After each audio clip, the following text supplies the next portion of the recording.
And Nicole's not. I know Nicole's not. You mind doing a roll call? Are we going? Okay. All right, we are live. It's 1 p.m. on Wednesday, March 26th, special city council meeting. I'd like to call the meeting to order and acknowledge that the press and public were duly notified of the meeting in accordance with the Freedom of Information Act. Douglas, without Nicole, you mind doing a quick roll call? Councilperson Carroll, Councilperson Myers, Here. Councilperson Pierce. Here. Bogosian. Here. Ward. Here. Hahn. Streetman. Here. Anderson. Here. Pounds. Here. You have a quorum. Thank you, Douglas. First item is discussion of fiscal 26 budget. Item A, review of fiscal 26 budget. Deborah, I know you are voice challenged today, so use it accordingly. On the screen is the reconciliation from draft 1 to draft 2. Do you mind just kind of walking through maybe the bigger numbers or all of them, whatever you want to do, on just to get everybody grounded on what changed from version 1, if you don't mind? Sure. I do want to apologize for my voice, so if you can't hear me, just let me know. The first thing was the formula error that Councilman Pierce pointed out. With those being rectified, that shows what the change in the fund balance should be, or the change that was the difference. The second line of it is the change from FY25 forecast to update the grant revenue for Waterway. Since we're not doing Waterway this year, we're postponing a majority of that cost to next year. We removed that from our revenue.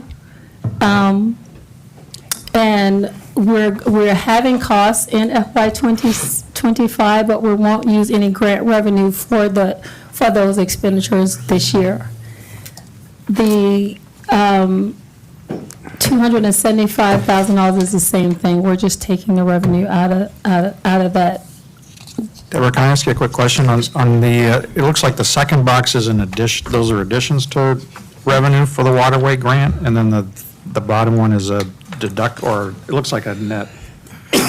I'm confused, the 95.6 and the 275 don't go across, were those added? Oh, yeah, that should be a calculation that goes across. It should be 300 and whatever that is, 300 and some $1,000. So we are actually adding grant revenue to, Well, yes, I'm sorry, it's not, we're removing it from Waterway, but we're spending it in the other things that we use the grant funds for, which are the playground and the dock. I do apologize for that.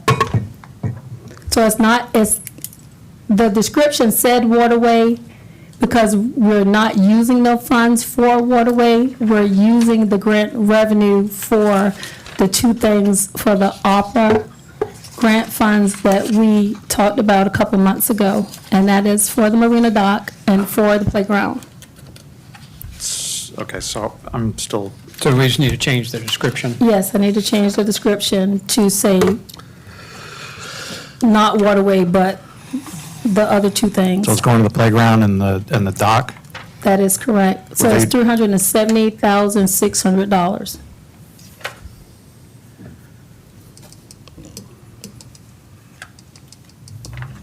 Okay, I guess we just need to get this updated, okay.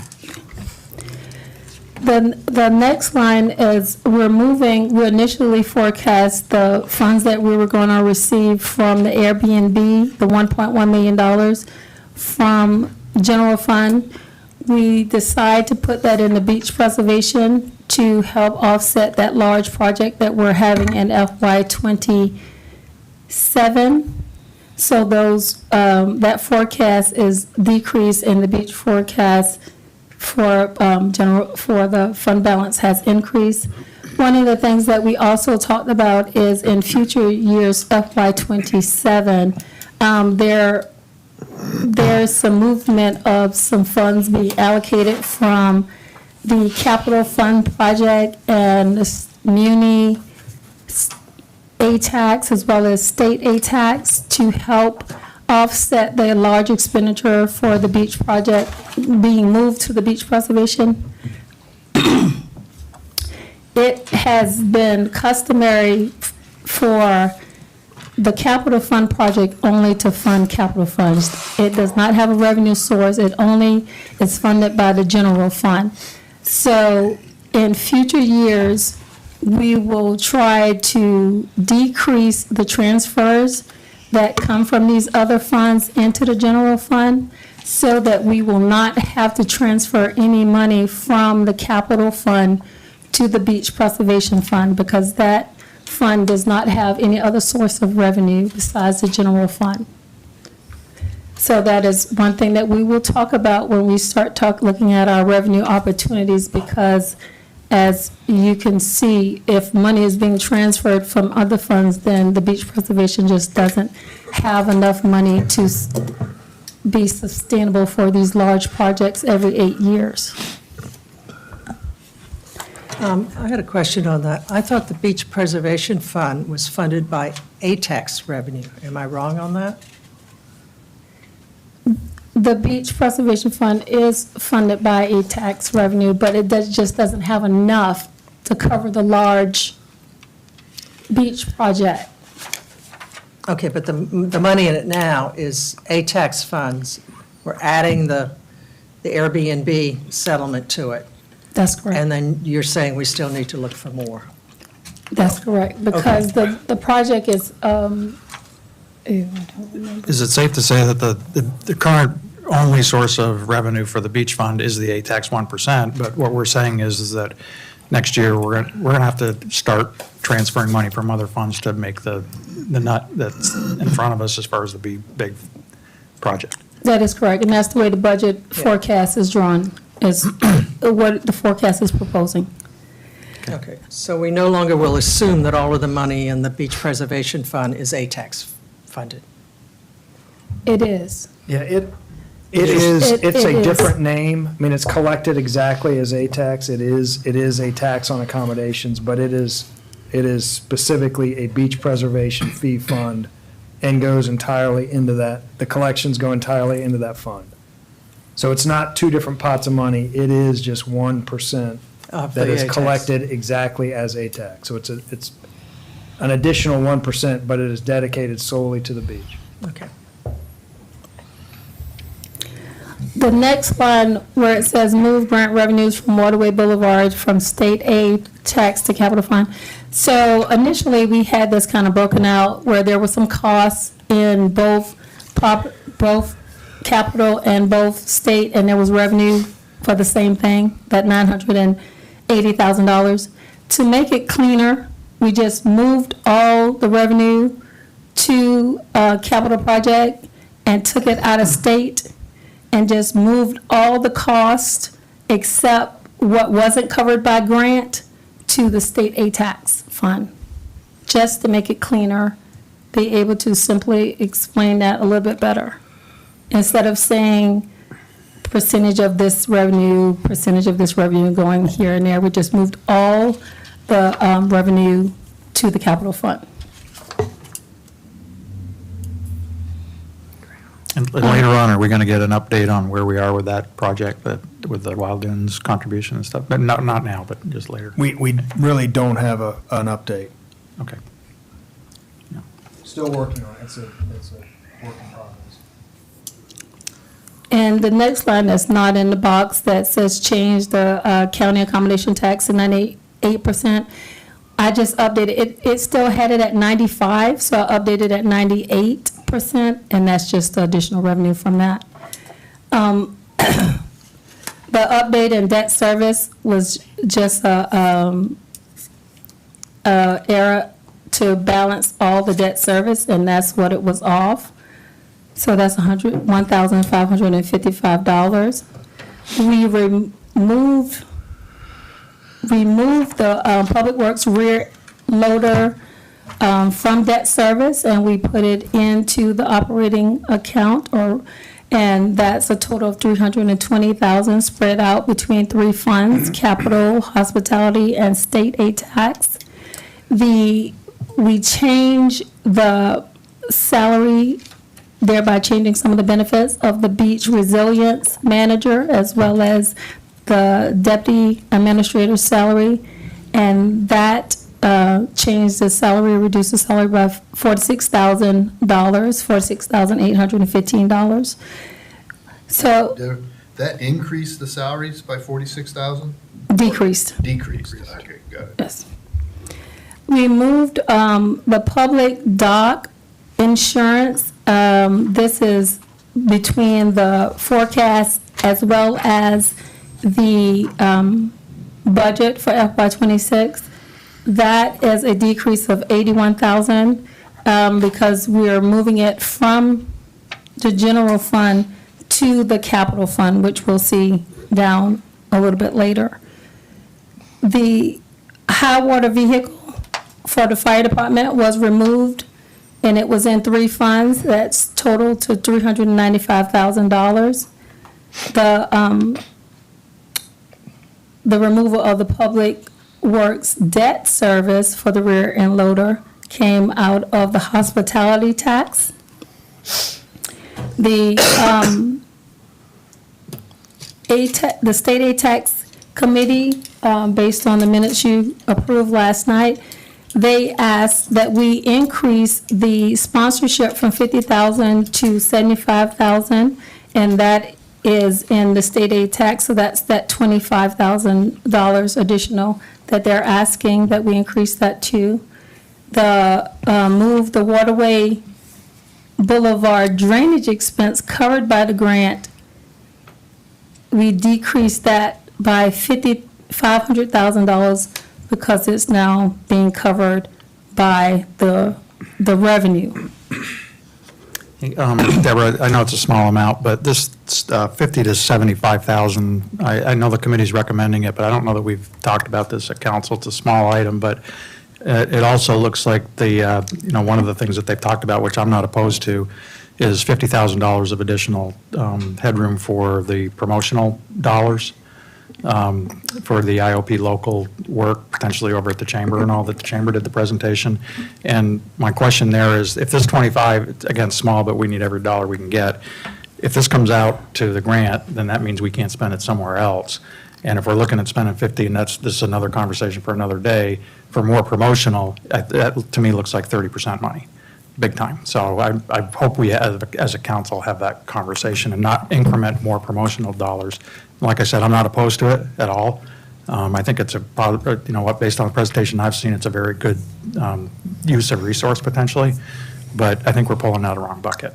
So that $50,000 proposal, this additional $25,000 is what's necessary to fund both. If you all are of a mind to not increase that, we can certainly adjust it now.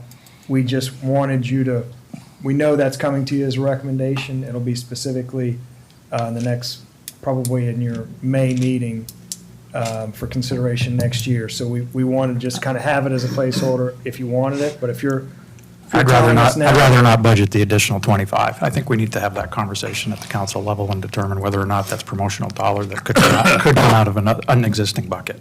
So we wouldn't end up double spending is what I'm saying.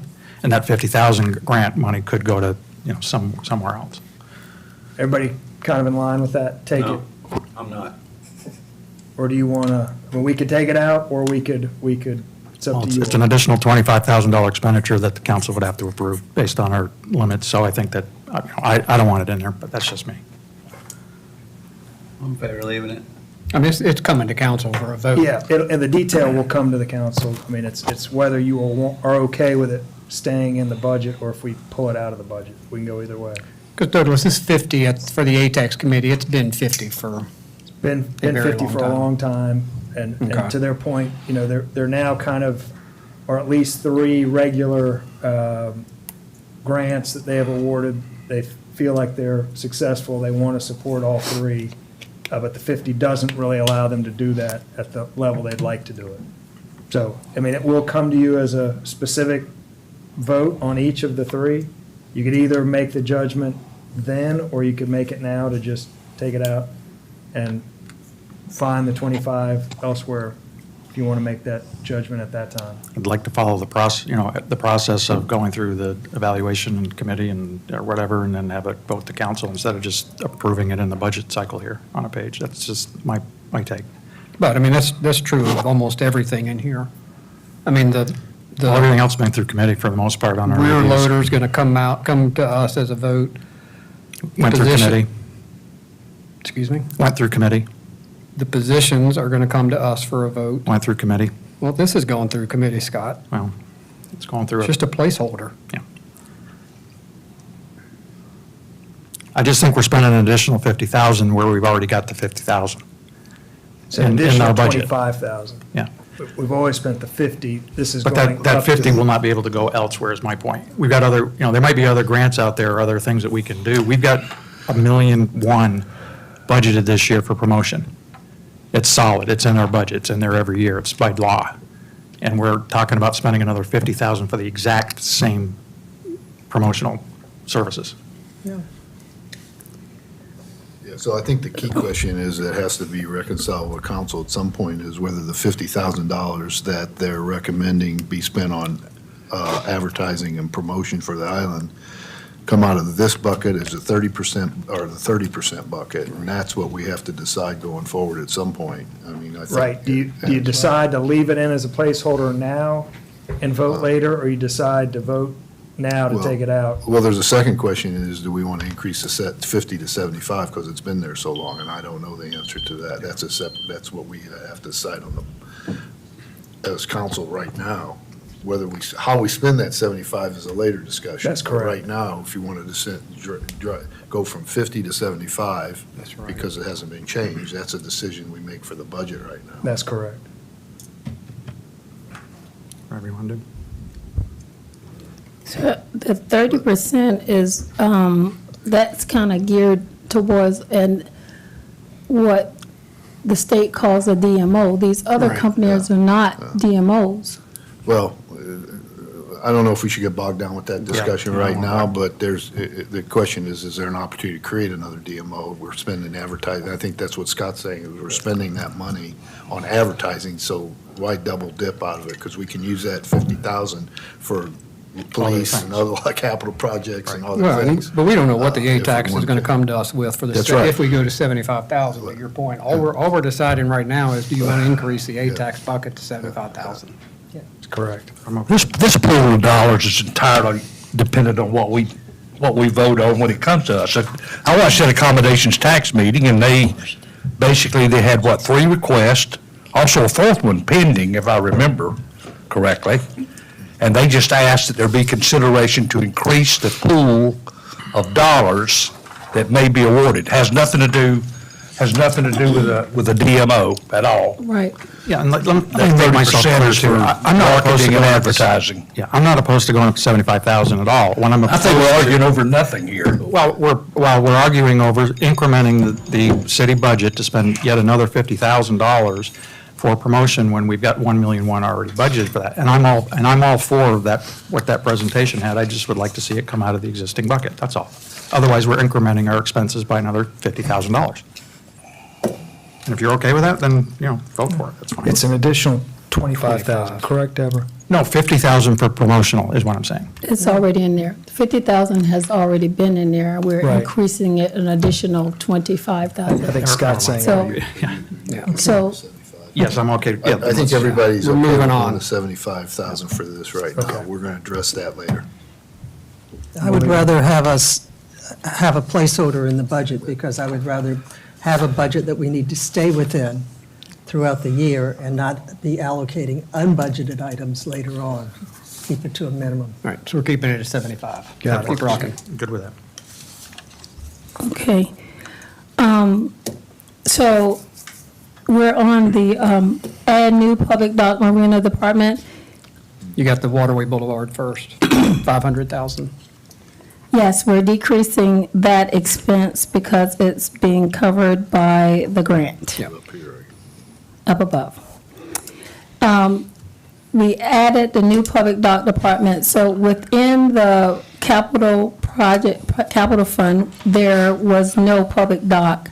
But because the new public dock has been added with no income attached to it. We are moving the expenses and the any maintenance to that, for that dock to the capital projects fund. And this is just to cover the cost of insurance as well as to cover the cost of any maintenance on it. We're changing the new public dock, that cost. It was, so this affects the forecast.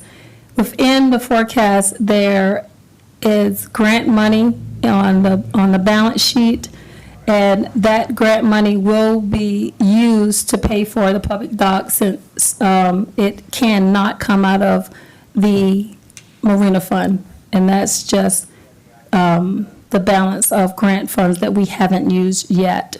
So that will be covered by the capital, what's in the capital fund. That's the 908. Yes, sir. The change in the forecast to remove some of the transfer costs, we were taking out, so this is kind of across the board. We're taking out the rescue boat that was in the capital fund. I think it was in 3 different places. The playground was in 3 different places. All this is now being taken out of the capital fund. So these other funds are being increased and the capital fund is being decreased. And this just is a movement of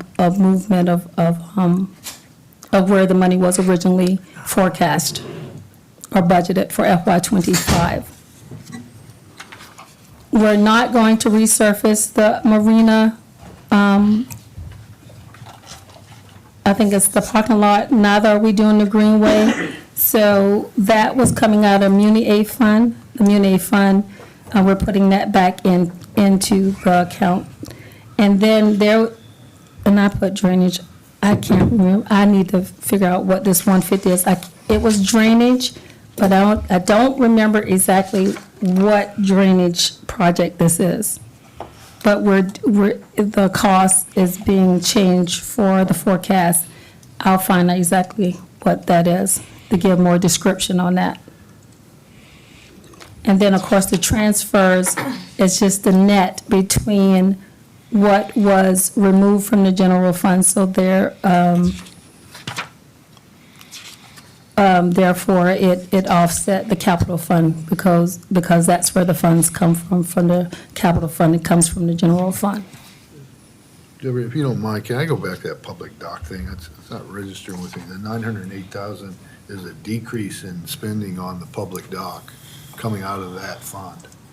But shouldn't there be a corresponding increase somewhere, or am I missing it? Oh, I'm sorry. It is. I have it on my sheet. It's a corresponding to the Marina Fund. Marina fund. I didn't put it on your sheet. Okay, It's- okay. But there is, Yes. so there's, It's a net yeah, zero. okay, Yes, good. that is correct. You're right. And I have a question about the marina parking lot paving. You said it's been removed from next year's budget? No. This year's budget. It was in FY '25, and Yeah. we're deferring it to '26. Yes, okay, ma'am. Okay. And just one more thing that's not on here because it affected forecast for 28, maybe. The removal of City Hall. I left the description on there, but because Councilman Pierce made a valid point that the number that we were using, the $4 million, was to renovate this building, and that quote was given to us about 1.5 years ago. We just removed, I left the line item in there so we'll know that that is something that the city wants to do or maybe at some point will do, but any funds related to it has been removed from the budget just because we don't have a accurate number to put in the budget at this time, because that $4 million renovation number is kind of old. Do we have any planning or design money in our budget for that? For the city next, hall? not for next year. We did spend some for FY '25. We've already spent planning and design money this year, but, I mean, it depends on how long that project is deferred. It's probably going to be, not sure, maybe money wasted, because it could change. I'm not talking about the capital, the cost of construction. I'm just saying that I think going forward, that project needs to be active. We need to actively plan and design for it in the near future. Otherwise, we're going to find ourselves not ready when this building I collapses. I completely understand your point, and I'm willing to do whatever council suggests. Just, I think the idea was that, I mean, we have a number of plans and we've kind of narrowed it down to what's the most likely path forward, but if we do move forward, we would probably be taking out a loan or, I just think it was not in the interest of the public and council to go forward with the building right now. But we're pretty, I mean, we have done significant work in the, working toward a new building. And I don't think that's going to go away. I mean, that, it was all very high level, Very high level, Planning. yes. but I don't think that was necessarily wasted. I mean, that we didn't, the cost estimates might end up being higher, but, the drawings and ideas are still going to be the same in a year or two. Virginia, your questions, do we need something next year to further that discussion? Continue it. I From a think- design or Yeah. standpoint? Particularly for me, one of the things I see as a need to sell the project to the community is a more detailed analysis of the condition of this building. I mean, it's I mean, double that's already cladding. been done, that's out there. If people the are one that's welcome been done is to read it, cursory. they just choose not to. For instance, there's this, the exterior of this building is double clad, and we have no idea what lies beneath the outside sheath of this building. Right, but I mean, the document is out there that says that the cladding is bad, the air conditioning is bad, the windows are bad, the roof is bad. I mean, that document is out there, and it's been done by a credible firm. And that's where we got to the point of deciding that repairing this building was. I've read that, I was a understand bad- that. Okay, if we think that's sufficient, then. I mean, and beyond that, you're going gonna have to forward from there. spend a Yeah. considerable amount of money to do destructive testing, which, to show us exactly what's behind the walls, which is, I wouldn't feel like that would be a good use of money. So I we, mean, we had similar conversations internally about, what are the appropriate next steps with this building. We do have a little bit of money to just repair the very obvious kind of safety concerns of rot, and make some adjustments to create another office in the space. And I think that we felt like, there's so much uncertainty, and as we saw last night with the pricing on the beach project, that we have such a big looming project that we may be best suited of trying to kind of get closer or get through that beach project before we anticipated a kind of full reconstruction or replacement of this building. Having said that, we would, we'll do whatever you will direct us to, but I think we just saw for this near future, we had enough financial concerns to not put a lot of money and effort into this building next year. And Other again, than- Jan, Other than kind of Band-Aids. clarify which beach project you're talking about, the one that's going to be done in April or the one 2 years from now? Both. So I you mean, think well, it was not a- April, I'm sorry. Yes, the upcoming large-scale Okay. project. Gotcha. And again, Jan, all you're asking is, do we need some small number for additional design options, consultation from a architecture consulting firm, I'm guessing? If we're going to defer for Yeah. 2 years, we probably don't in this budget, so I had not realized that. Thank you. Okay. So that's the recon from 1 to 2, right? Yes, sir.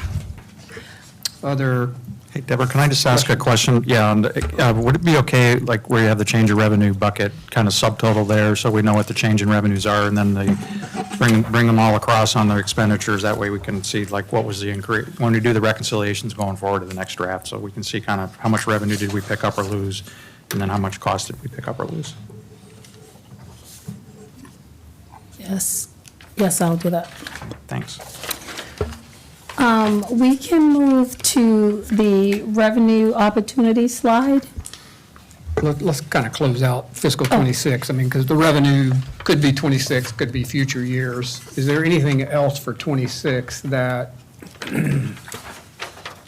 we need to make room for financially? Again, all this is just placeholders. They'll be coming to council for a vote, Do we have the lobbyist number in here? federal. Federal lobbyists? I feel like I do. Can you search by, Yep. can you search a Yep. file by lobbyist? Yep.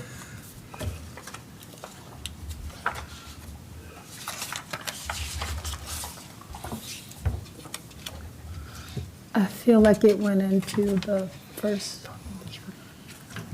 How much is it? Can you read? I mean, it's just, you can just follow up with it. 96,000 split it. To 48, should be 48. for 48 us, somewhere, yeah. yeah. Is it? I remember putting it in there, I just don't remember where I put it. Yeah, just check on it. You can maybe. just follow up and check on it, make sure Yeah. it gets in there, but that's what I know, yeah. Before we jump over to the revenue, can we talk about just the payroll a little bit on the next, on that page 5, the next page that you had up there?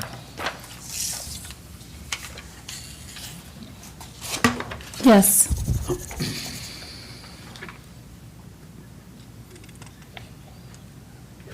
Wait till Douglas gets there. Still reading the fine print. Page 5, You correct? gotta, You're gonna go cross out. I have an extra set of readers if you need them. Yeah. Next page after that, Douglas, yeah.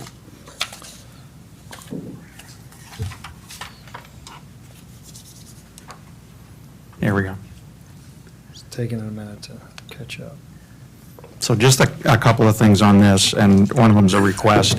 At the bottom where we have the total personnel costs, like on line 30, can we add a line across that says percent of revenue instead of expenditures? And I like to, keep the expenditures there, but add revenue. And the reason being is, I just did some quick math, and it looks like our payroll as a percent of the general fund revenues, and this kind of goes to our revenue conversation, have increased from 55% of general fund revenues to 78% in our current budget. So it's a $4 million per year annual increase, while our revenues have gone up in the general fund roughly, 7%. We've gone up almost 50% on our payroll cost. And what that's done is where we had roughly $7 million of available funds in our general fund to spend on other things, that's now been cut in half, and we're in the under $4 million remaining. So, and I can help you put a little schedule together, but I think what's happening is, we've got we're spending on our payroll, and I think we're doing what we need to do here. And you can even kind of look at the cost per employee, but we're not keeping up on the revenues, and that kind of, we've got to do better on that. Otherwise, what's going to happen if this trend continues another 3 or 4 years, we'll have nothing left in the general fund to cover our payroll if the revenues don't extremely and dramatically increase. So we went, if you look at 22, we went from 55% to 78% in the current budget. And that'll show up when you add that line item. It should. But some of our payroll coverage is coming out of tourism funds, so I'm not sure that's, It does, but I think the Totally point accurate being is number. if our general fund continues to, track to, the more consumption in the general fund, the more bigger transfers, and I think that's even showing up on the summary of all funds page where we went from surpluses of millions to now we've got a deficit of $1.4 million in the general fund. And I know we budget conservatively, but the more funds we have to draw to cover our general fund expenditures, and if it's not keeping up expense-wise with the growth of the revenues, all that means is we're going to have to continue to push more funding into operating expense versus infrastructure on the island. So, the other question I had was our payroll seemed to decrease a little bit, but our headcount went up from the last version from 101 to 103. And I didn't know, I was kind of wondering what happened there.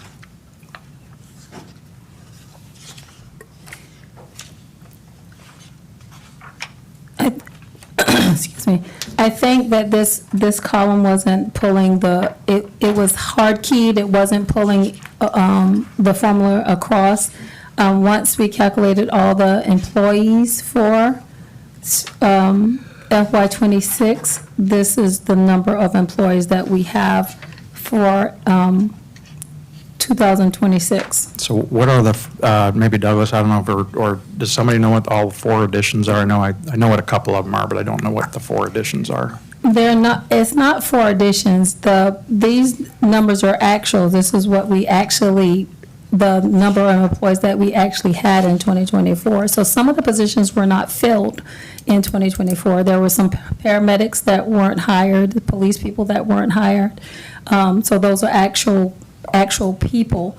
Now, we did add 1 employee for this budget that I guess we still need to talk about since it hasn't been a topic of conversation.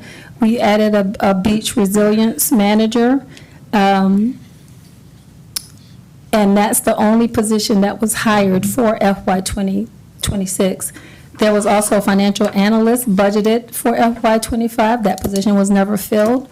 And so these are open positions versus what we're actually budgeting. And I don't know if we need to have a conversation now about the beach resilience person. That was something that came out of the beach ad hoc committee. And it is in this budget, budgeted at 65,000 because we didn't get any direction on the salary. And so we need either the direction on the salary or, I guess, direction on that position. Yeah, and it was also a recommendation of the Community Enhancement Committee, so kind of 2 different committees. Yeah. And again, all we're doing here is creating financial room that'll come to council for a decision Right. at some point in the future. And there's $65,000 for that person in here, I see. Yep, I think we lowered it, I think we had it at 80, and we lowered it a bit to 65. Right, just because, I'm not familiar with the position, I don't really know what the salary would really be or what a fair salary would be for that position. Has there been any discussion about qualifications for successful candidate or anything? I mean, I don't know anything about all this. We graded it very similarly to how we have graded the zoning administrator position, which is fairly close to an entry-level position, but similar kind of requirements to that position. That was the basis for the pay grade. Scott, I don't know if we got to, we get to your point that we have added in the kind of roles 1 position this current year, and we have in this budget 1 position for last year.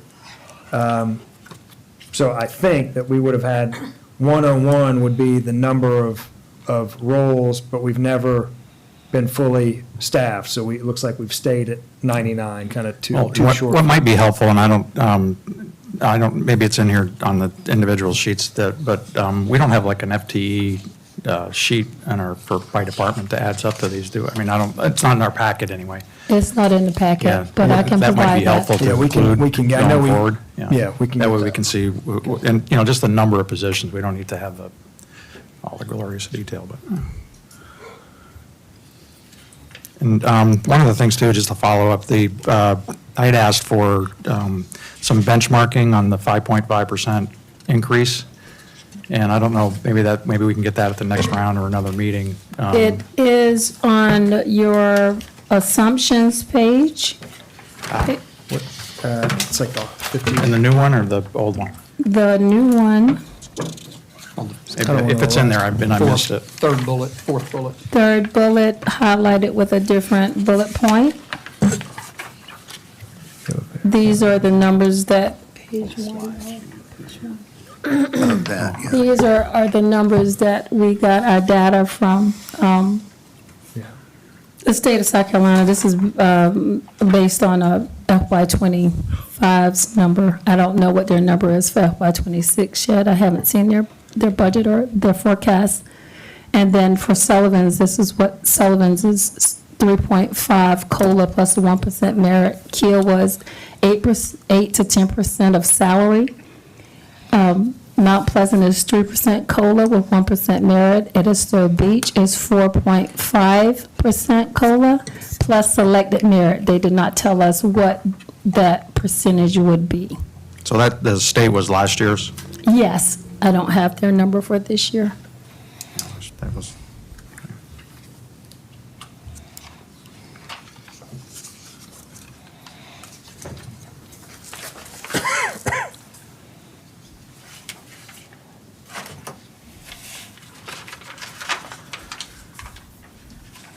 so we're roughly running maybe 1% or so higher, percent and a half.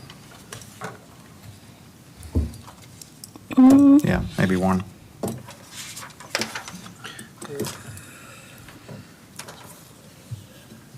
Is there a way to structure, maybe this is a conversation for another day too, is there a way to structure this so that we've got kind of the barbell situation with highly paids and lower paids to kind of push a lot of these to the lesser paid individuals and in the payroll?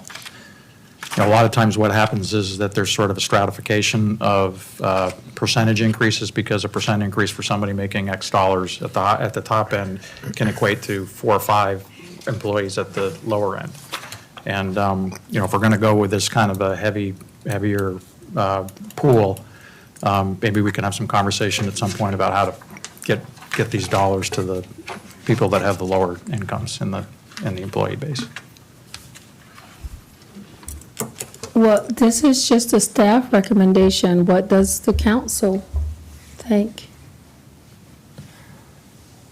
Well, typically, the merit, the COLA is across the board, but the merit's discretionary, and I do think it makes sense to, do what Scott suggests makes sense to me, to try to get it more towards the lower level as opposed to the staff level. It seems disproportionate to me. And if there's a way to allocate it more towards that way, I think it'd be beneficial. So take the two, what is it, June? Well, COLA should be a fairly standardized determination. Looks like we got 1%. Based on what I've seen at the state so far, I don't know where they are. I don't know if they published yet, but. I don't know if it's something we So if map each, out here, but Yeah, no, I just agree. conceptually, I think it makes sense. so if each department gets a 3% that they can use either way they want to, you're saying that maybe they give one employee 1% and then they can give another employee 5% based on, as long as they stay within that 3%? That's the way it is now, I think, but, yeah. Yeah, I think what you're hearing is the pool is fine. How we allocate the pool is a later conversation. Right.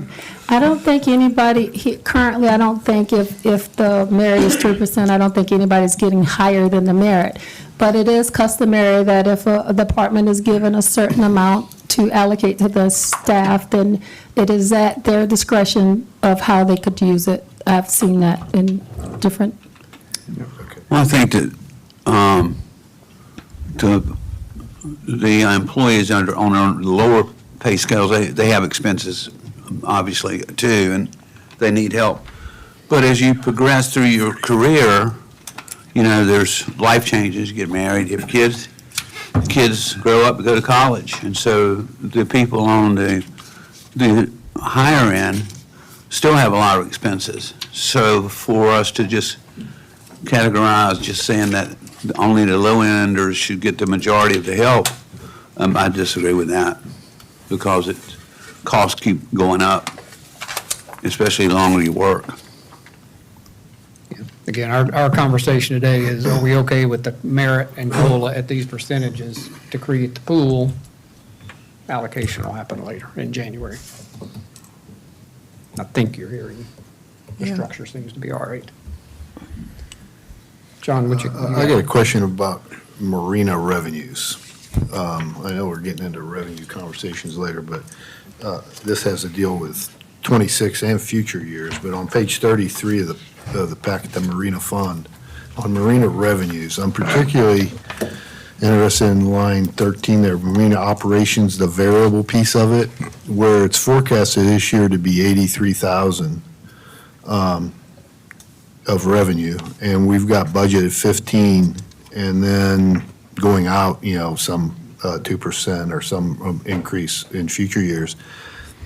I think the 83 just reflects that the marina is doing fairly well, and I don't see any reason why it wouldn't continue to do well, and we wouldn't continue to see that 83 plus a 2% or whatever the multiplier is there, which is an opportunity. Equally, the line 15, the marina restaurant variable, we're at $270,000 this year, and we've got 50 in. I also think it should continue to do well, and we should be getting 270 plus 2% going forward. So I think that's, if we did that, that's $300,000 of additional revenue. I think that should be added back into this budget this year and going out in subsequent years as well. Let it build. Yeah. Am I missing something with that, or? No, we were just being very conservative, just because we didn't know. We didn't know if this was just an off year or not. So we were just being very conservative with that. But I can definitely put it back up to where they're landing now. Yep. Yeah, Wait a sounds minute. good. I think it makes sense. 100% of this year's Yeah, forecast? I would 90%, I would think you would want to. I mean, I think it's going to grow from here. We're just seeing, last year was really the first full year operation of both of those those entities are both new with the model that they currently have, and I think it's going to continue to grow. I think if you put it in at what it was last year, it probably is conservative. And I want, John and Katie, I think I heard you say this, with our other revenues, we're assuming somewhere between 90, 95, 98%. Would you be okay to be consistent? I mean, I'm On fine with tourism, it. I think it's. we I just think need to that bump would- it either yeah, way. I think it definitely needs to get up into the range where it is now, because we're a long way from that.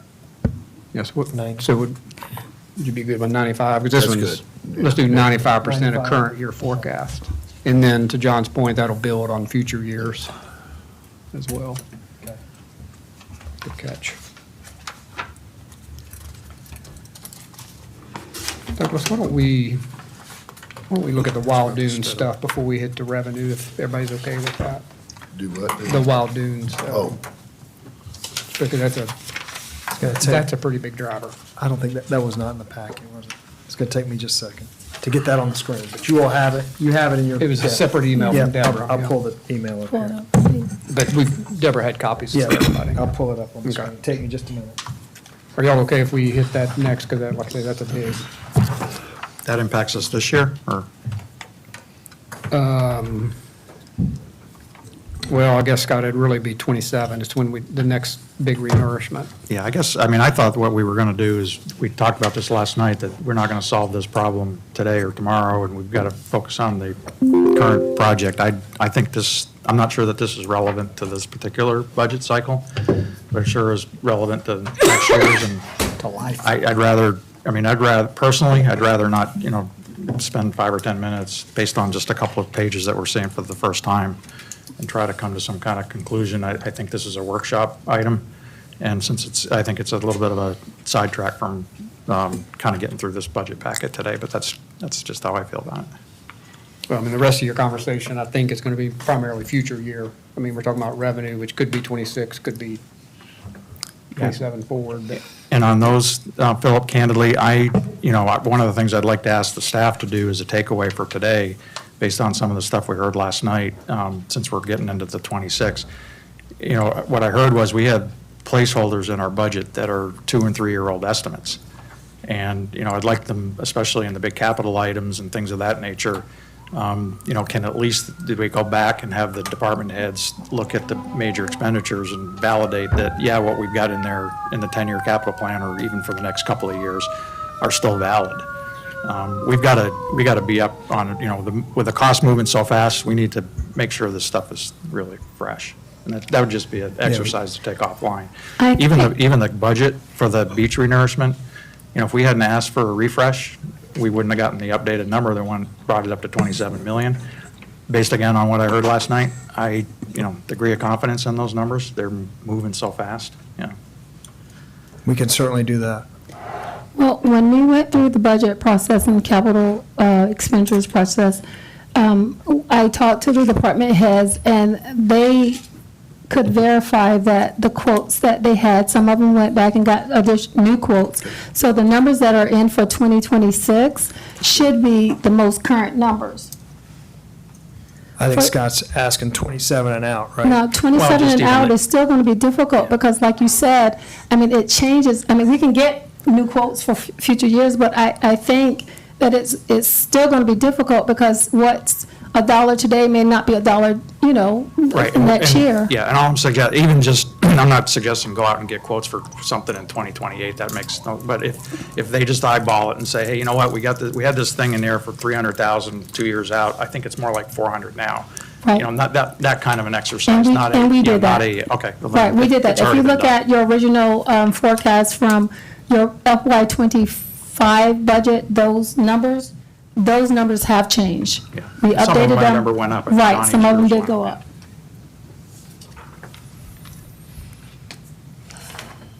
All right, now, Ms. Cyrus, let's go to the revenue increase opportunities that was in the packet. Sorry. Okay, we're back at the end.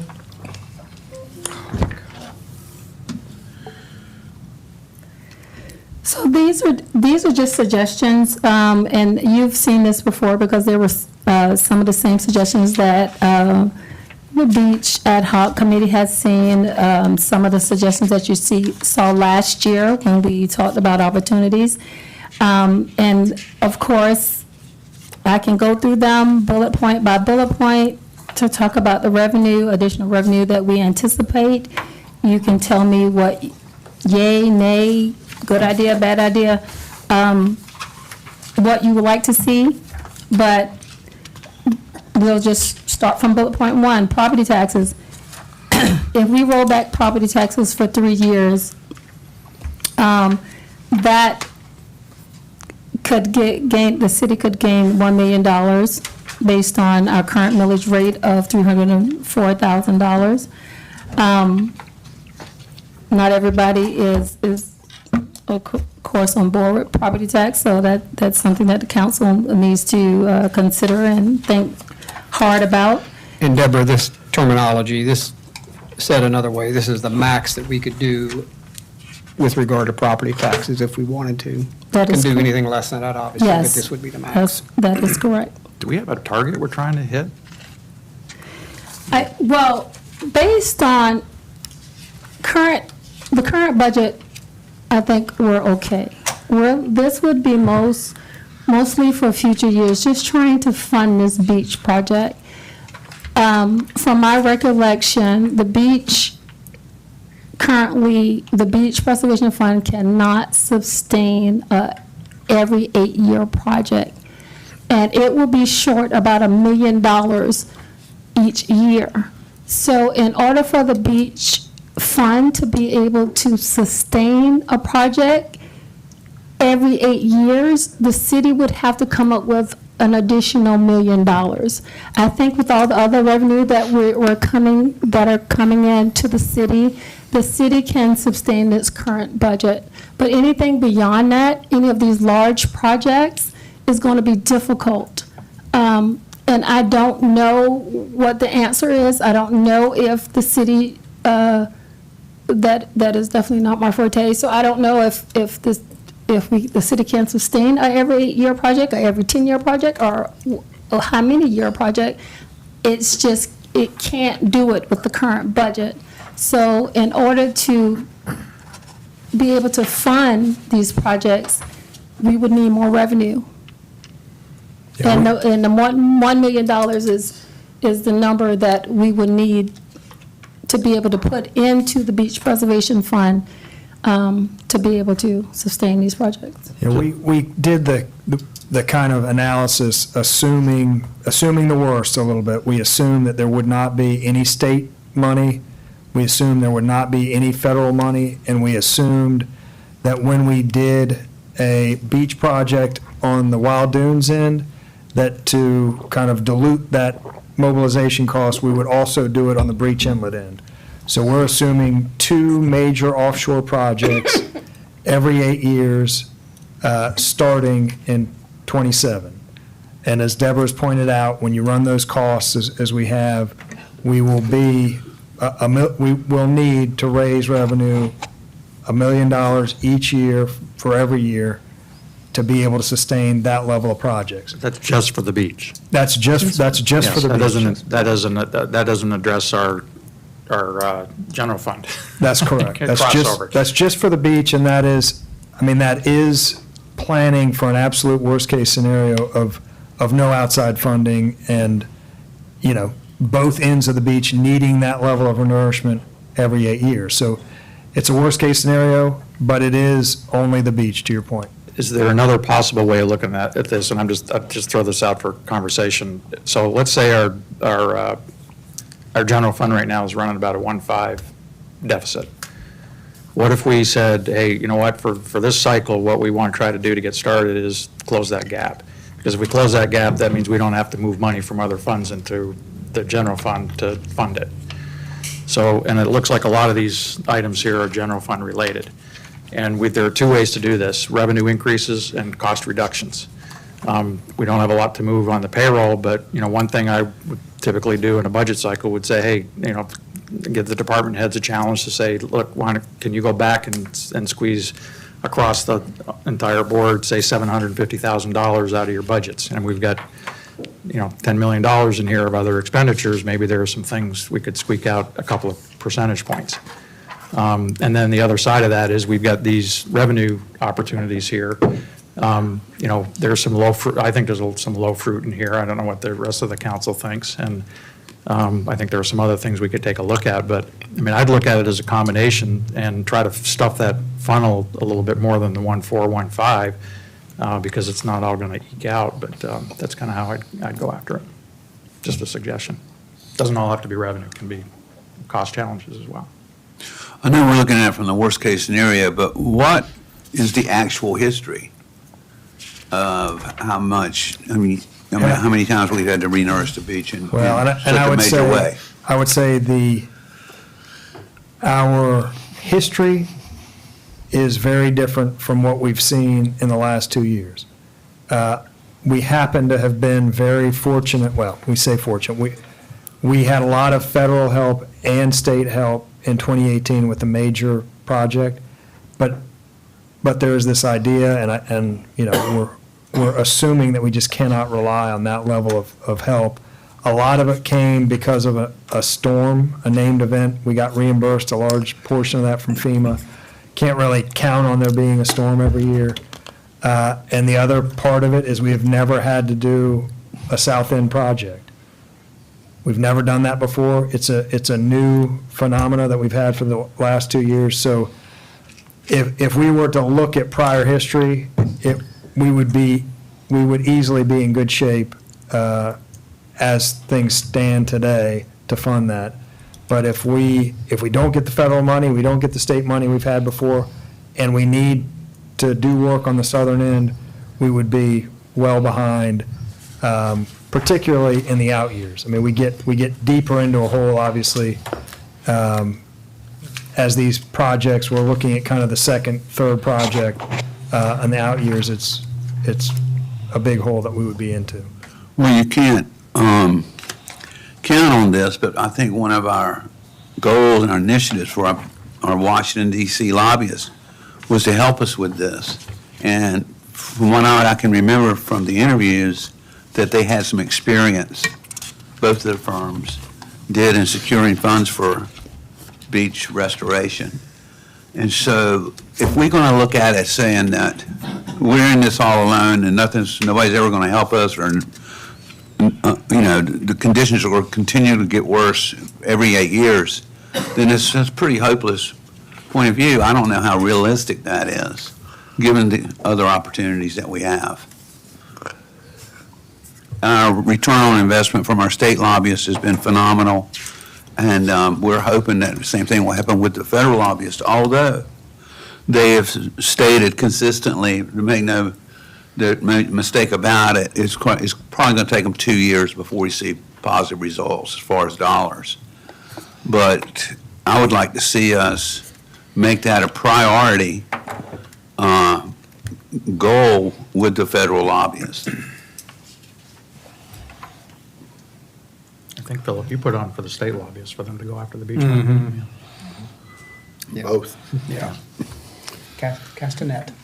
But also, this $1 million per year, this is all based on worst-case scenario without any kind of help from Fed or state, and renourishing every 8 years. And historically, we haven't had to have, because our problems historically have been up there. That's correct. We've On had, the east historically, end. we have had one project every 10 years. Right. And it's been at the city's contribution rate has been around 20% of that one project. So it's twice the amount of projects, a reduced cadence, and it's far reduced help financially from. And we don't ever wish for a storm direct hit like we had with Hugo, but we've had a lot of near misses over the last dozen And years. You remember after Hugo, the Corps of Engineers came in and rebuilt the beach. We did not have any dunes. Yeah. It was just flat. But the Corps of Engineers came in. Of course, we don't want to count on that. That's not our savior for sure. But that was Hugo. I like to hope for the best and plan for the worst.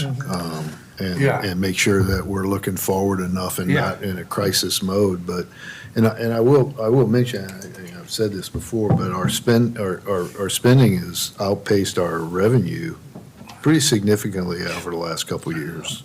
I mean, if you look at it since 2021, that's on our sheet here, our total revenues, and this is total of all funds, is up 36%, and our expenses are 55%. So that's not a sustainable path. And so I think we need revenue, and if I look at it, we need $1 million plus to kind of offset this thing. So I think we need, beyond the beach revenue, $1 million of, the beach renourishment side of it, we need $1 million of revenue.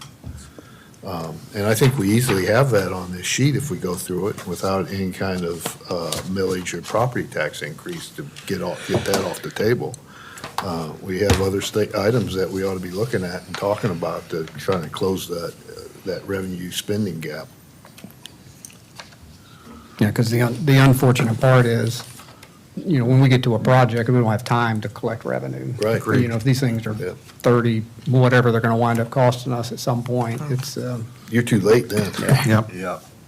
I mean, I may be totally off base on this, but I look at that business, this would be just adding some compliance or some additional documentation. I look at our business license revenue line, and we've got, 4,000 business licenses on the island, Douglas? And that thing's been flat over the last several years, and that makes no sense to me. Our businesses have been growing and thriving, and I don't know about you, but every time I go out to eat, the prices seem like they were double they were, just a couple of years ago, and good for it. But it's not showing up in our coffers. And if our formula, I know my business license is based on a flat rate plus my declared revenues. And when I walk in, I don't have to produce anything. And I know we do now on business licenses, I think most jurisdictions, and it's not a hard thing to do, but I think that if we introduce just a procedural change to require businesses to validate the revenues that are being declared, I think we got a lot of, I think we got six-figure uptick here, big time. How would you validate the Tax number? return. I can redact a Schedule C or do whatever I need to do, but I have to represent with a level of documentation what my revenues are and make that and declare that. Right now, I don't have to do any of that on my business license. Well, with your income tax return, you don't either. It's a voluntary compliance sort of system, but you sign at the bottom of the return under penalties of perjury. And it's not a suggestion or the first step in a negotiation. That's an income tax return, whether it be individual, partnership, trust, corporation, whatever. But you're not automatically audited, or you don't have to show actual receipts, because the IRS has other ways like W-2s and 1099s to determine some of the revenue. I just don't know how that will go if you require. What does that mean? I don't know how it would go. I mean, if you require people to hand over tax returns. Or just some level of documentation, Jimmy, and we can, that can be discussed. We can do some Just benchmarking to against others. verify a Exactly, revenue just some number. verification that allows us to be satisfied that the revenues being declared are the revenues that should be declared. And, it is what it is, but I just think that this revenue track makes no sense to me on the trend line. Well, I do business tax returns for a lot of different businesses in the Charleston area, and they, all the ones that I'm aware of, is voluntary compliance with no supporting data when they apply for a business license. And Deborah, this is what we're assuming at 94% That is on correct. business license, right? Yes, sir. Can we look into what other cities around the area are doing? Yeah, I generally, As far as a proof Business- statement? Yeah, Katie? Yeah. Some validation. I generally have the sense Can't that, imagine we're the first ones to come up with this idea. that other communities audit on occasion, they Spot kind of audit. spot audit. I know that we've had the challenge with rentals with there's the required due date at the end of April, and they don't have their tax returns. A large number of them don't have the tax returns ready, so I know that's caused, it's caused issues kind of operationally to try to get tax returns for those that are They might have an extended. extension or whatever. Make it June, or, Yeah. I mean, can't we? I just We think can't- whatever yeah, we level can't of change the deadline. validation and verification we can introduce, and I think that's a great idea. Let's benchmark some others on what they're doing. Yeah, I know I can- auditing is a, I can tell you the city of Charleston, city of North Charleston, Charleston County does not require Any documentation. any documentation. I don't know what Mount Pleasant does, and They I can don't. do some benchmarking, but I can definitely tell you those three do not. Is there any kind of spot checking or anything like that? an that would be the audit? spot audit. I know the county used to do that. They used to offer it to And us to do We've it. talked about it, Yeah. yeah. That would be, I mean, I think that's the, if Sometimes they're that's the still, easiest way. if they still do it and they're still offering to do it for us, I think that would be an easy Well, first something, step. just something to consider, Yeah. I think. Yeah. Yeah. I mean, 1 or 2 a year is enough to make everybody honest. Well, and I wonder, on how much money, if we did this one at 100%, kind of, Scott, to your point, if costs are going up and revenues are going up and businesses are going up, would we feel better just in this one at 100% assumption year over year? It's not a lot of money, but It's something. it's something, I- and that one rarely goes down. And that's not, we don't have to do a change in ordinance or anything Yeah. for that pickup. It's a change in assumption. The trend line doesn't make sense if you look back to '23, Yeah. where we are now. So Deborah, why don't we, here and maybe head nods, take 100%. 100%. Assumption on business license revenue. Again, it's not a huge number, but That line is So we're- heavily influenced by construction projects. A major project like the sewer treatment plant, one project that's $10, $15 million, it causes an anomaly in the number for that year. Well- Hard for me to know what happened in '23 or '22, but it seems like each year There's we'll a spike have- in there. We'll have some spikes in it Yeah. that will make the data. you're getting ready to have another major 20-something million dollar project in Wild Dunes for one of the condo Yep. buildings. Yep, that Don't know will if it's already certainly in. show up as Yeah. a boost. So let me make sure I'm clear on this. At this current time, we only want to increase the assumptions to 100% and not increase the actual license? That's what we're saying? No, The No? dollars. We haven't got to that. we haven't got, Okay, yeah, don't push us, Deborah. okay. So increase the assumption to 100%? Yep. Okay. And again, I know that's not much, but How does our property tax rate compare to our neighbors? very low. It's on page, It's on, should be the last page of your last budget. page. So 1 or 2% per year increase from us would not be noticed. Be noticed. I mean, It would make us in It's on the very keeping last with the page. community, I'm just making a At the point. the bottom. greater metropolitan Charleston area. Right there, Douglas. There you go, Jan, right there on the screen. Yeah, I know. I'm just making a point. Well, I get it, but what's the? We're very low, Yeah. and a small increase annually will keep us from digging a hole, I guess, is the way I'm looking at it. Well, and we've got a debt service coming off. We have a debt millage coming off in '26. We have a debt millage coming up, we have 2 millage coming off in '28. yes, So I mean, from a taxpayer standpoint, there'll be a net How much is reduction. that? and 25. I think it's we're 1 reassessing mil, here. I think it's 1 mil in '26 and 2 mil in '28, if I remember And right. refresh our memory, a mill is how much? 300,000. 304 right now. So that's amazing. And, I'll round it to 305. And it's a reassessment year next year? I think so, yeah. And then I have a question about this beach user fee. So what, during one of the meetings of the beach ad hoc, there was some discussion of ways to drive revenue, and that was just $150. God bless you. Per dwelling, just for every household to pay. It's like a tax, Yeah. really. Okay, per unit, I guess.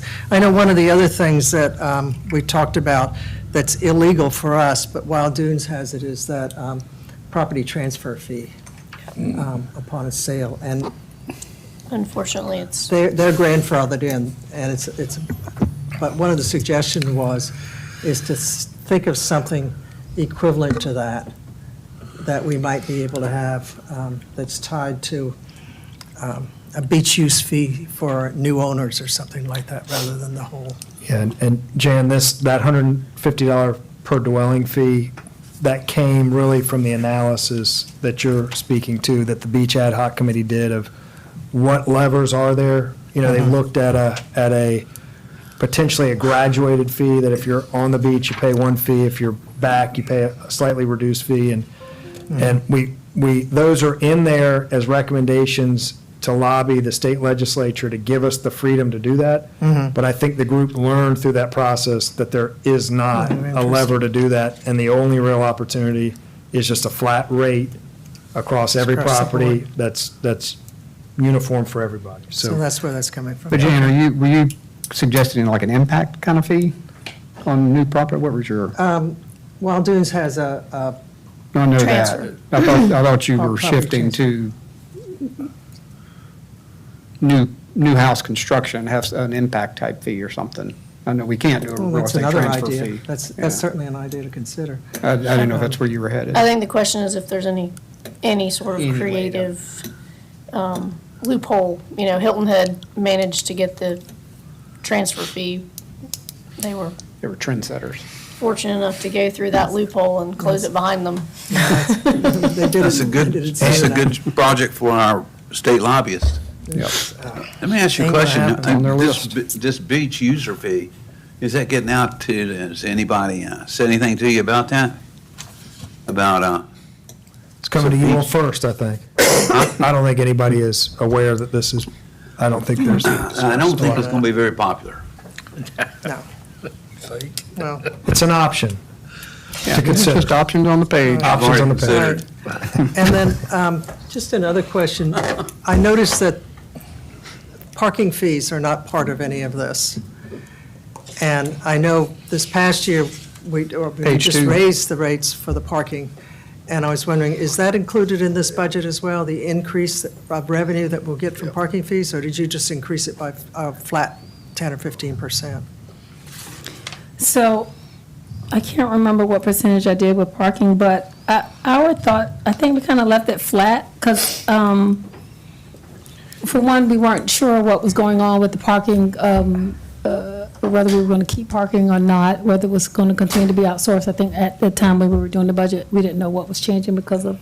Okay, but we have initiated new parking rates Right, that are right, right. 50% more higher than what we are charging now. So our thought process, well, our discussion was that the reason we kept it kind of flat is because we had this new parking source this year. They were very diligent in making sure that people followed the law. We feel like maybe because they were so diligent in making sure that people follow the law, that people may have learned from that, and that they will do what they're supposed to do, and the revenues may not increase because they are doing what they're supposed to do, and the only increase will come from the increase in Which is the a rate. 50% increase. So even if you took last year's number, Right. you could increase it by 50%. Well, the parking. Reliably. You have the new parking rates in here, but if you're forecasting $700,000 on parking lot revenues and we're going to 725, so about $25,000 increase. Then on the parking meters, we're going from 678 to 698, so $20,000. Yeah, and I'm saying, a 25-30% increase in revenue from parking just on everything being That's equal 13. with the increased rates. I think our hands are kind of tied by what the county park does. And at the time the forecast was done, I think let me see, the forecast is just based on the budget, I think, because I didn't have, yeah. So the forecast is based on the budget because they're always a month behind. And if you look at 2024 compared to 2023, our revenues were less in 2024 than they were in 2023, when we collected the parking revenues ourselves. For parking lot revenue, for parking meter, it was a little higher. So I wasn't sure about the forecast, how the forecast was going to land, just because they're always a month behind. So I was being conservative in saying that we would actually meet the budget, but I'm not sure if we will meet the budget this year.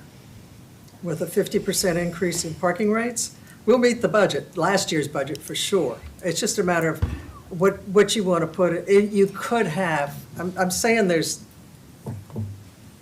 that's a potential unrealized increase of several $100,000 that's in the budget. Now, whether you want to account for it in the budget, that's fine. But it's a significant increase in what we're charging. Everything else pretty much is equal from the past year.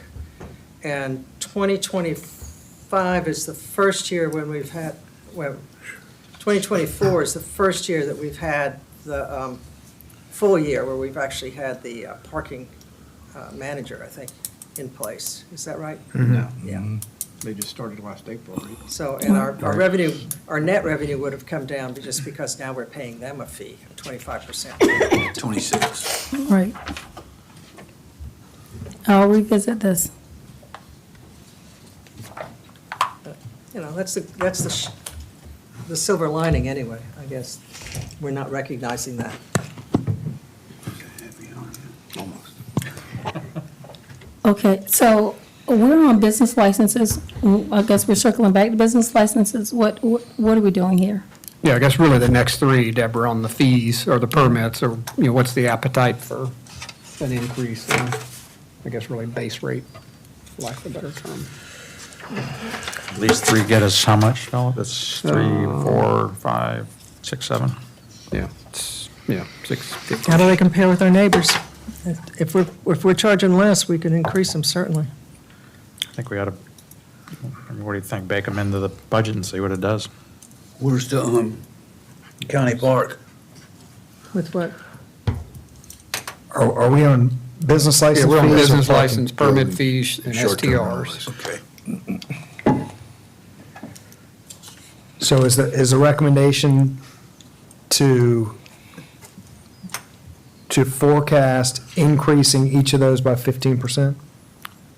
We'd have to Well- have council support. Go And I ahead. guess too, do we know where we are from a benchmarking standpoint? Just to I know we did this last Yeah, year, I and know. we were, We were low. yeah, we were kind of middle of the pack at best, if not on the lower end. Yeah, I thought you'd come up with these percentages based on that benchmarking, is what I recall. Yes, yeah, this got us, I think this got us kind of to the upper half last year. Now, I don't know if we have not done it again for for this year. It's be a year old, so we could do that again.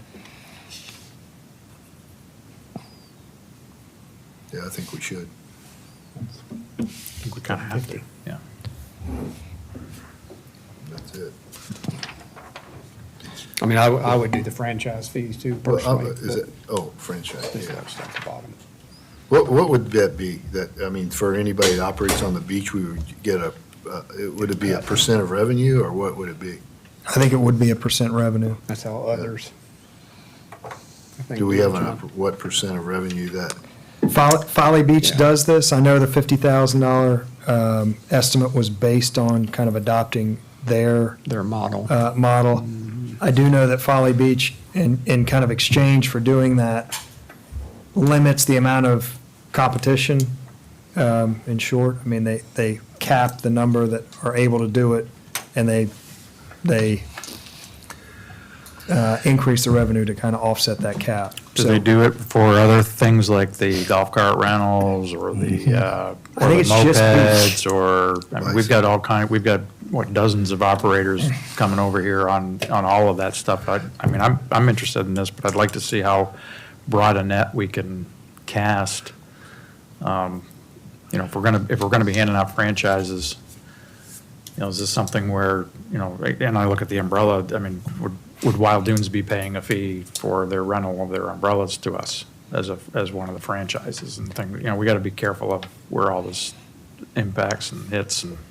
Are the golf cart rentals, is that? No, they're it's not just a paying fee? business, it's just a business license. But they are in here under the business They're license. in there in the business Okay. license category, yes. But the. So this would these be are more of direct. people were not, that right now aren't paying any, it's They not are- hitting, it's not hitting these companies twice, this is just No, something no, it that they're would not be. paying anything. No, they are Addition paying a to. business license fee, but they would be paying an additional fee to for the benefit of operating actually on the beach.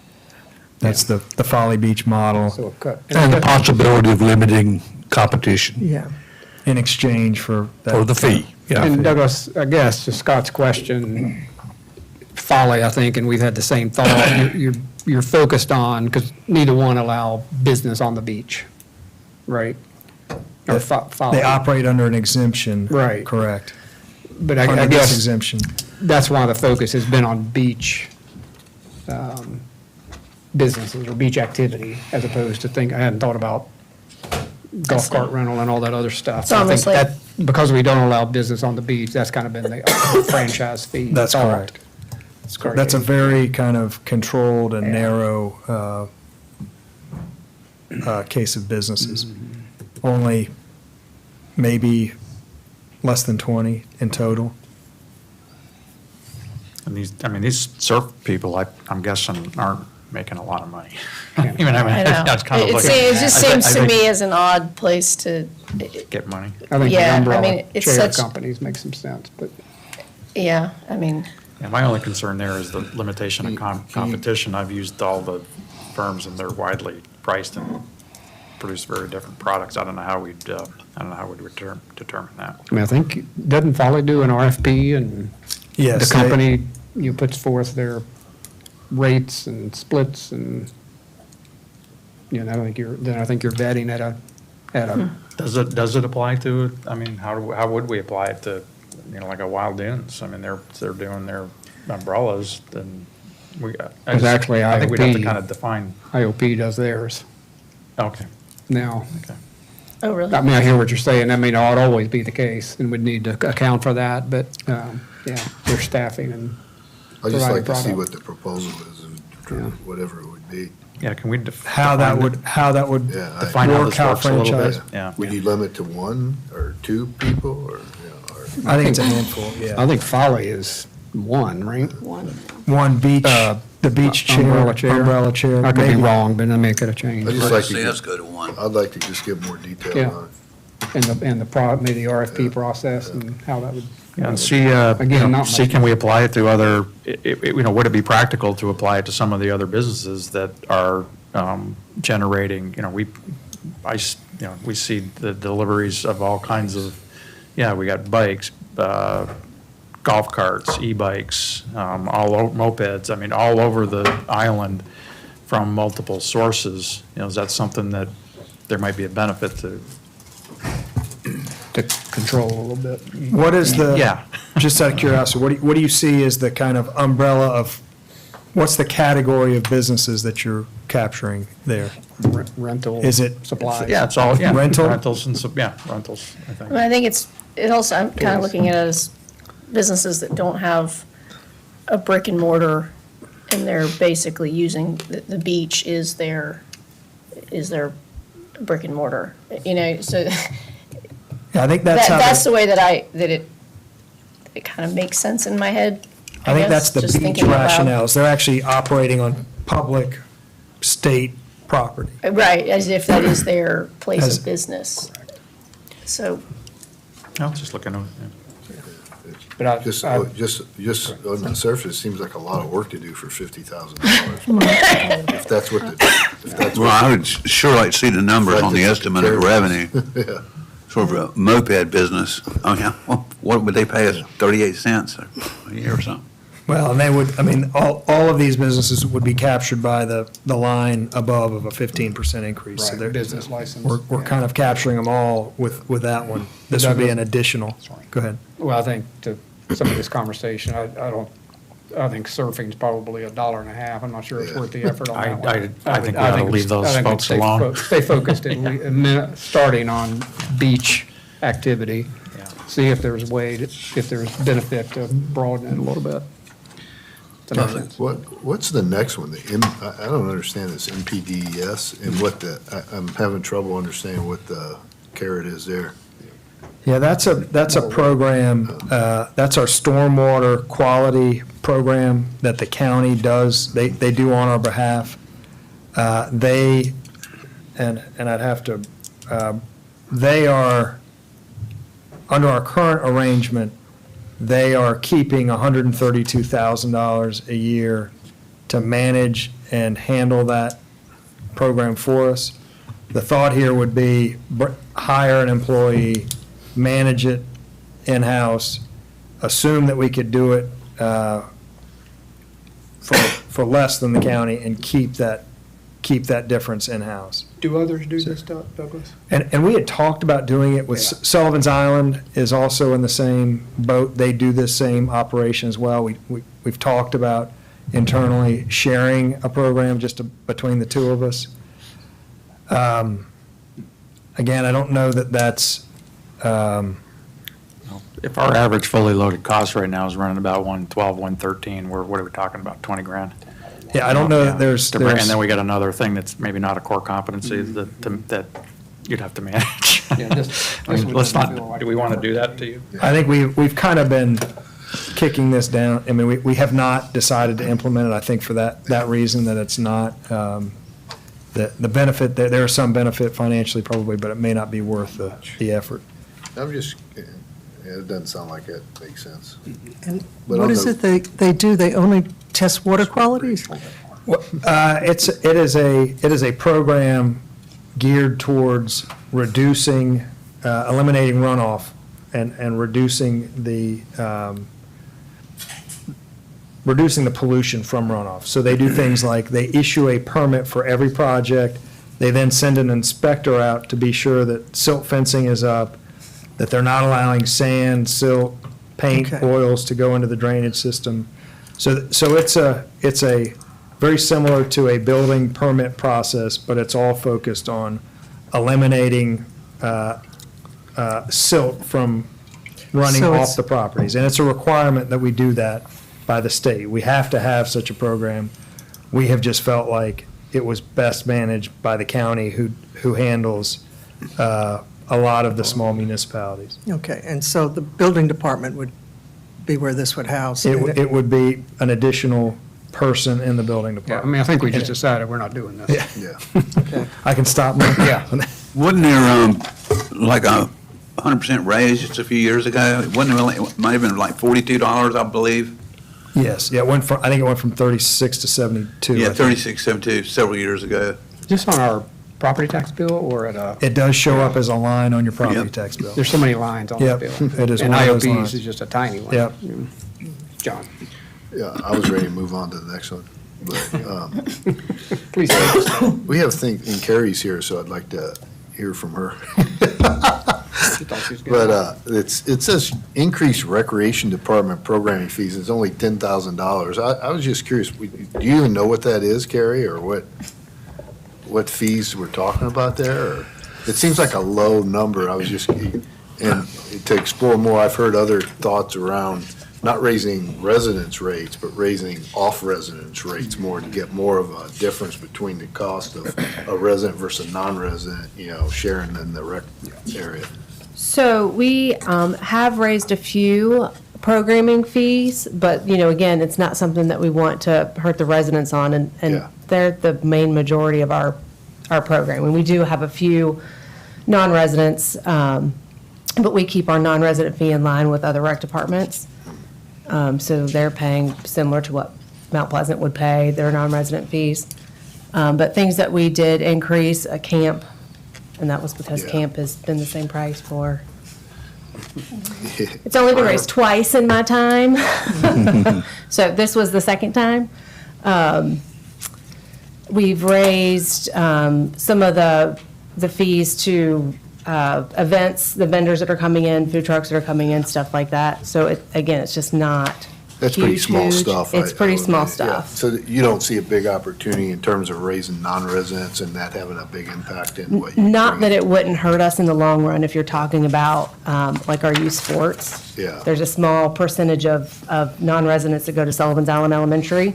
So those kids particularly play in our programs because those are they go to school with, those are the kids that go to school with.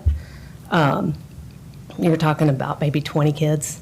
So raising it's just not going to be huge. I know it's hard to monitor and you can't hardly, I don't even know how you do it, but like to play pickleball out there on the pickleball courts, if you got people coming over and using our courts, there's no way to charge them. Not for us because we're not a private club or have Yeah. anybody out there to monitor, do Yeah. a check-in reservation system. Yeah, So, all right. Thanks. you're welcome.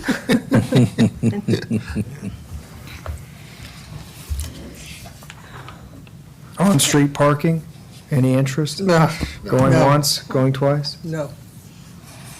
How'd this make it on? I think Blair had it put on. So what I'm understanding is our only opportunities lie in our business license fees, permits, and short-term rentals. We want to do another benchmark to see if we're still in line, and if we are still 15% or more less than our neighbors, we want to consider increasing all three of those by whatever that percentage is. I mean, Deborah, if we just benchmarked that last year. Yes, we did You do it did? last year. So Yeah. just bake the 15 in and see what happens. Okay. And maybe, yeah, and I go back to, on the other side of that, maybe there's not a lot of discretionaries, spend when you take out the capital and the payroll and everything, but maybe go back to the departments and just see if there's any place to tighten it up a little bit. Is there a certain dollar or percentage you want us to tighten up each department, or I just leave that wherever we to can? your skills and internal conversations. If we compare it back and take any of the stuffing or sandbagging or that out, which I don't know that there's a whole lot, but I think we just got to really take a good hard look and see if we can make the sheets look a little better. Yeah. And Deborah, I think on this revenue page, I know some of this, most of this came out of the beach ad hoc meeting. Let's keep this alive, and whatever we implement, just put a date on it as far as a budget year, and keep this other in front of us. I mean, again, we've had this conversation, and we're assuming worst-case scenario in our budget. This will help plug some of that hole.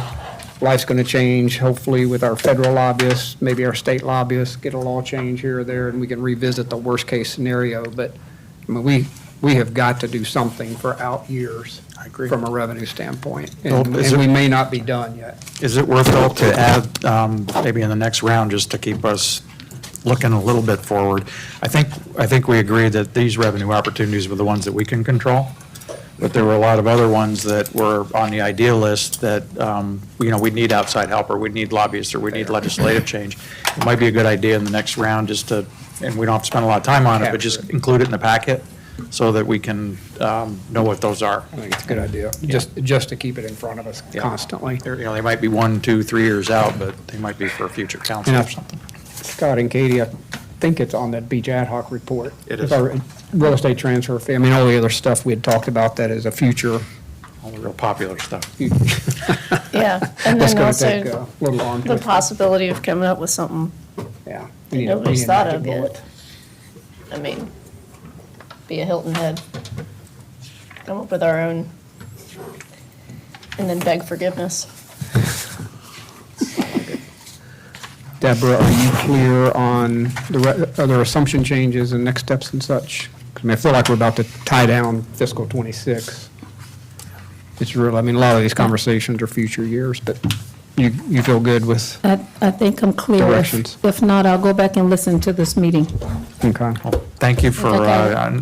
doesn't sound like you feel the greatest, but thanks for coming today. I know, she's been down for the count. Any other items for discussion before we, if not, Motion to adjourn. Second. all those in favor say aye. Aye. Aye, off record at 2:35. Thank you all.